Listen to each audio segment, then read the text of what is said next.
Bakar mısınız? Daha takmadan muhteşem bir görüntü yarattı. Hemen alt kısmındaki tokasını geçiriyorsunuz kızlar.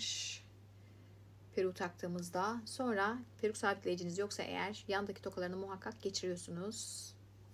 Ve yukarı doğru böyle aşağıya doğru çekiyorsunuz kızlar.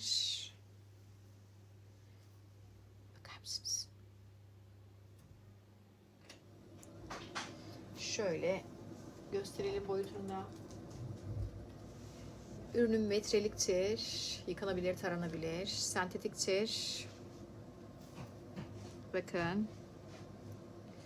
Mat ve yumuşacıktır.